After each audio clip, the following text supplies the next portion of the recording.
নমস্কাৰ ছাত্ৰ ছাত্ৰীসকল তো পুনৰবাৰ মই তোমালোকক মোৰ চেনেলটোলৈ স্বাগতম জনাইছোঁ। তো আজি মই তোমালোকৰ বাবে লৈ আহিছোঁ ক্লাছ 5ৰ ইংৰাজীৰ যিটো 7 নম্বৰ লেসন আছিল মাই ষ্টৰী তাৰে এক্টিভিটিছৰ একেবাৰে শেষৰ ফালে থকা 14 নম্বৰ য'ত লিখা আছে ৰিড বুলি তোমালোকক পঢ়িব দিছে। সো সেইটো মই আজি পঢ়িম আৰু সেই বিষয়টো হ'ল এটা তোমালোকে অৱগত বিষয়, মানে তোমালোকে আগৰ পৰাই জানা, সৰুৰ পৰাই জানা সেই বিষয়টোক লৈ মই কি কৰিম আজি তোমালোকৰ লগত ধুনীয়াকৈ ডিছকাশ্যন কৰিম, আলোচনা কৰিম। আৰু তাৰপিছত মই তোমালোকক এটা কথা ক'ব বিচাৰিছোঁ যে যিবিলাক কুৱেশ্যন আনচাৰ আমাৰ ইতিমধ্যে হৈ গ'ল বা যিবিলাক আমি কৰিম সেইবিলাক আমি তোমালোকক আৰু আৰম্ভণিৰে পৰা ধুনীয়াকৈ এটা ভিডিঅ' বনাই তোমালোকক বুজাই দিয়াৰ কাৰণে চেষ্টা কৰিম। চ' তোমালোকে সেইবোৰ ভিডিঅ' চালে আৰু ধুনীয়াকৈ কুৱেশ্যন আনচাৰবিলাক বুজি পাবা। চ' এতিয়া ব'লা আমি পাঠটো আৰম্ভ কৰোঁ। কি দি আছে তোমালোকে নিশ্চয় দেখিব পাৰিছা 14 নম্বৰ ৰিডত দিয়া আছে 7 নম্বৰ লেসনৰ যেটো মাই ষ্টৰী বুলি আছিল, এটা পানীৰ সাধু আছিল। তাতে দিয়া আছে প্ৰথম নামটো আৰ্থকুইক বুলি। আৰ্থকুইক মানে কি মই সকলোকে অৱগত বুলি কৈছোঁৱে আগতে। চ' আৰ্থকুইক মানে হ'ল আমাৰ ভূমিকম্প। ভূমিকম্প তোমালোকে সৰুৰ পৰাই দেখিছা আৰু এতিয়াও হয়তো কেতিয়াবা মাজে মাজে আহিয়ে থাকে, তোমালোকে অৱগত হয় এই বিষয়টোক লৈ। চ' আৰ্থকুইক মানে হ'ল আমাৰ ভূমিকম্প। এইটো আৰ্থকুইক মানে হ'ল আমাৰ ভূমিকম্প।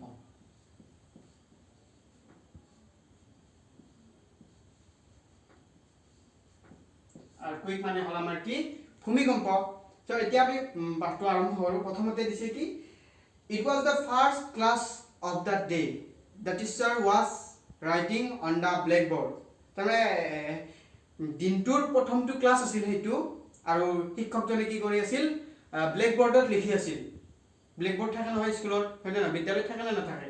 ব্লেকবৰ্ডত কি কৰিছিল টিচাৰজনে লিখি আছিল। Suddenly all the doors and windows began to shake। তাৰমানে কি কৰিব ধৰিলে হঠাতে। ছাডেনলি মানে হ'ল আমাৰ হঠাতে। ছাডেনলি মানে আমাৰ হঠাতে।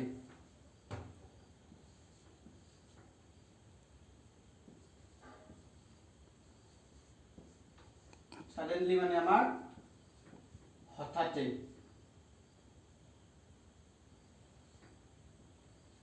ছাডেনলি মানে আমাৰ হঠাতে। হঠাতে তাৰমানে কি হ'ব ধৰিলে ডোৰ্ছ দুৱাৰবিলাক আৰু উইণ্ডোজ আৰু খিৰিকীবিলাক লৰচৰ কৰিব ধৰিলে। দ্য টিচাৰ্ছ টেবুল চক এণ্ড দ্য পেজ অফ চক ৰ'ল ডাউন টু দ্য গ্ৰাউণ্ড। আৰু শিক্ষকজনে বহা টেবুলখন যি আছিল, টেবুলখনত কেইটামান চকৰ টুকুৰা আছিল। চকৰ টুকুৰাবিলাক কি কৰিব ধৰিলে লৰচৰ কৰি এনেকৈ ঘূৰিবলৈ ধৰিলে। ঘূৰি গ'লে কি হ'ল মাটিত পৰি গ'ল। এনেকৈ ঘূৰি তাৰমানে লৰচৰ কৰি ঘূৰি মাটিত পৰি গ'ল। তাৰপিছত কি কৈছে the children shouted earthquake all of them started running out of the room। তাৰপিছত সকলোবোৰ সকলো ল'ৰা ছোৱালীয়ে কি কৰিব ধৰিলে, চিলড্ৰেন মানে হ'ল ল'ৰা ছোৱালী, সৰু ল'ৰা ছোৱালীবিলাক কি কয় চিলড্ৰেন বুলি কোৱা হয়। চ' সকলোৱে কি কৰিলে ভূমিকম্প বুলি চিঞৰিলে আৰু কৈ পেলাই কি কৰিলে দৌৰিবলৈ আৰম্ভ কৰিলে। The teacher said don't run, go out of the room carefully। তাৰমানে কি ক'লে তোমাক দৌৰি আছিলতো, সৰু ল'ৰা ছোৱালীবিলাকে কি কৰিছিল দৌৰি আছিল। তেতিয়া শিক্ষকজনে কি বুলি ক'লে তোমালোকে নদৌৰিবা, কি কৰা এজন কৈ যাবা, মানে কি কেয়াৰফুলি যোৱা, সাৱধানে যোৱা। দৌৰিব মানা কৰিছে, হয় নহয়, সাৱধানে যোৱা বুলি কৈছে। বাহিৰৰ মানে মুকলি ঠাইত যাবতো তাৰমানে ৰুমৰ পৰা ওলাই যাব, চ' সাৱধানে যাবলৈ কৈছে।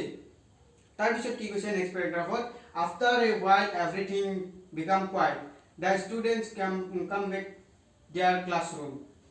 তাৰ কি হ'ল কিছু সময় ধৰি পেলাই কি হ'ল ভূমিকম্পটো চলি। তোমালোকে নিশ্চয় জানা যে ভূমিকম্পটো তাৰমানে বেছি সময় নাথাকে, চ' অলপ সময়ৰ কাৰণে থাকে। সেই সময়টো কি হ'ল গ'ল, ভূমিকম্প তাৰমানে শেষ হ'ল, সম্পূৰ্ণৰূপে শেষ হ'ল। শেষ হোৱাৰ পিছত কি হ'ল তাৰপিছত ষ্টুডেণ্টবিলাকে ছাত্ৰবিলাকে কি কৰিলে ক্লাছৰুমত আহিব ধৰিলে, হয়নে নহয়, নিজৰ ক্লাছৰুমত আহি গ'ল, গোটেইবিলাক গ'ল। they got busy with their work again। Soon they heard an announcement outside the classroom। They all looked out the window। They saw a rickshaw। A man was sitting on it with microphone in his hand. He was telling people what to do during an earthquake. তাৰপিছত কি কৰিলে soon মানে হ'ল আমাৰ soon মানে হ'ল আমাৰ কি সোনকালে soon মানে হ'ল আমাৰ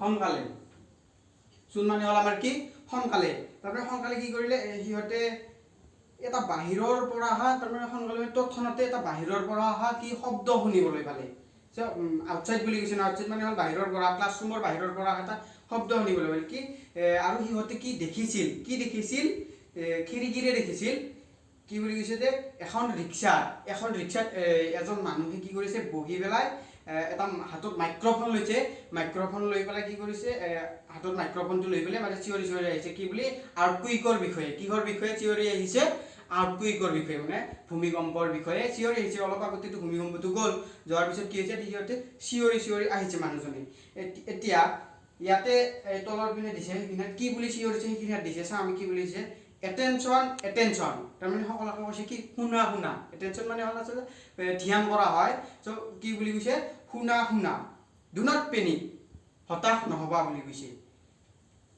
এটা দুটা তিনিটা চাৰিটা পাঁচটা তোমালোক পাঁচটা পইণ্ট দিয়া আছে সো তাৰ মানে কি হয় এই পাঁচটা পইণ্ট মানে ভূমিকম্প আহিলে লোৱা সাৱধানতা এই পাঁচটা পইণ্ট হ'ল তেনেকুৱা ধৰণৰ প্ৰথমটো দিছে কি do not panic তাৰ মানে আমি কি হ'ব নালাগে হতাশ হ'ব নালাগে পেনিক মানে হ'ল আমাৰ হতাশ আৰু come out to an open place আৰু কি বুলি কৈছে যোনে তাৰ মানে ভিতৰত আছে কৈছে কি আমি এটা মুকলি ঠাইলৈ সকলোকে আমাক মুকলি ঠাইলৈ আহিবলৈ কৈছে come out to open place বুলি কৈছে তাৰ পিছত do not use the stairs of buildings আৰু কি কৰিব কৈছে এই অট্টালিকাবিলাকৰ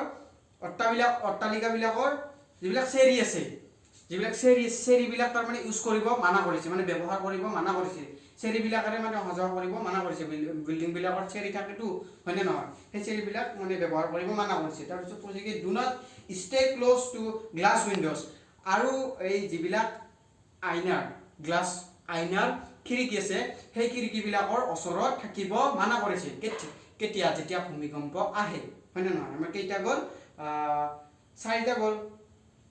চাৰিটা গ'ল আৰু এটা লাষ্টৰটো দিছে কি do not stay near electric wires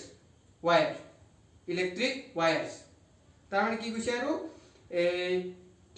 electric ৱায়াৰ্ছ মানে বৈদ্যুতিক তাৰৰ ওচৰত ৰ'ব মানা কৰিছে বৈদ্যুতিক তাৰবিলাক থাকে নহয় আমাৰ এই যিবিলাক কাৰেণ্ট লৈ যায় হয় নে নহয় এঠাইৰ পৰা আন ঠাইলৈ পৰিবহণ কৰোঁতে কি কৰে কাৰেণ্টবিলাক আমাৰ এঠাইৰ পৰা আন ঠাইলৈ লৈ যোৱা হয় তাৰ পোষ্ট থাকে পোষ্টবিলাকত কি কৰে ক'ৰবাত 3ডাল থাকে ক'ৰবাত 4ডাল থাকে চ' ইলেক্ট্ৰিক ৱায়াৰ্ছ থাকে বৈদ্যুতিক তাৰবিলাক থাকে হয় নে নহয় সেইবিলাকৰ তাৰমানে ওচৰত বা তলতে হওক থাকিবলৈ কি কৈছে মানা কৰিছে হয় নে নহয় এই পাঁচটা হ'ল তাৰমানে কি আমাৰ ভূমিকম্পৰ সময়ত লোৱা সাৱধানতা চ' এই পাঠটোৰ তাৰমানে মূল কথাটোৱে আমাক কৈছে কি আমি ভূমিকম্প আহিলে কেনেধৰণৰ সাৱধানতা ল'ব লাগে প্ৰথম কথা আমাক কি আমি পেনিক হ'ব নালাগে আমি হতাশ হ'ব নালাগে দ্বিতীয়তে আমি কি এখন মুকলি ঠাইলৈ ওলাই যাব লাগে আৰু তৃতীয়তে কৈছে কি আমি বিল্ডিঙৰ যিবিলাক চেৰি আছে সেইবিলাক ব্যৱহাৰ কৰিব নালাগে আৰু তাৰ পিছত কৈছে কি আমাক এই যিবিলাক খিৰিকী আছে সেইবিলাক কি কৰিব দিছে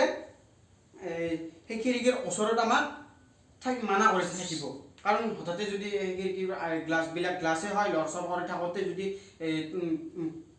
ভাঙি যোৱাৰ পিছত কি হয় ভাঙি যোৱাৰ পিছত আহি পেলাই যদি গাত পৰে হয় নে নহয় আঘাত কৰিব নে নাই সেইকাৰণে থাকিবলৈ মানা কৰিছে চ' তাৰে পিছত কি দিছিল যে আৰু ইলেক্ট্ৰিক যিবিলাক বৈদ্যুতিক তাৰ সেইবিলাকৰ ওচৰতে হওক বা সেইবিলাকৰ তলতে হওক সেইবিলাকৰ মানে কি থাকিবলৈ মানা কৰিছে চ' এই পাঠটোত মূল কথাই আছিল আমাৰ এইখিনি আৰু ভূমিকম্পৰ বিষয়ে আৰু কি বেলেগকৈ ক'ম আৰু তোমালোকে জানাই নিশ্চয় হয় নহয় ভূমিকম্প সৰুৰে পৰা দেখিছাই চ' মই আৰু বেছিকৈ নকওঁ এইখিনিৰ বিষয়ে এইখিনি আছিল পাঠটোত ক'বলগীয়া চ' তোমালোকে নিশ্চয় বুজি পাইছা মই আশা কৰিছোঁ ইমান ধুনীয়াকৈ বুজাই দিছোঁ যদি তথাপিতো কাৰোবাৰ আপত্তি আছে তেতিয়াহ'লে কমেণ্ট কৰি জনাবা ইয়াতকৈ ভালকৈ বুজাৰ কাৰণে মই নিশ্চয় চেষ্টা কৰিম সো তার পিছত যিবিলাক এক্টিভিটিজ দিয়া আছে আমাক এক্টিভিটিজ বিশেষ বেছি দিয়া নাই সো এক্টিভিটিজ বিলাকৰ কাৰণে মই কি কৰিম এটা নেক্সট ভিডিঅ' বনাম তোমালোকক ধুনীয়াকৈ বুজাই দিয়াৰ বাবে সো তোমালোকে সেই ভিডিঅ'টো চাই ল'বা এই ভিডিঅ'টোৰ লগতে আৰু তোমালোকে কেৱল কুৱেশ্যন আনসাৰখিনি লিখিলে নহয় আসলতে কি হয় পাঠটো বুজি পালেহে আমাৰ কি হয় কুৱেশ্যন আনসাৰবিলাক পঢ়াত তাৰমানে অলপ সহজ হয় সো তোমালোকে কি কৰিবা পাঠটো আগতে চাই ল'বা তাৰ পিছতহে কুৱেশ্যন আনসাৰখিনি লিখিবা তো আজি ভিডিঅ'টো ইমানেই আছিল তোমালোকে ভিডিঅ'টো চোৱাৰ বাবে তোমালোকক মই ধন্যবাদ জনাইছোঁ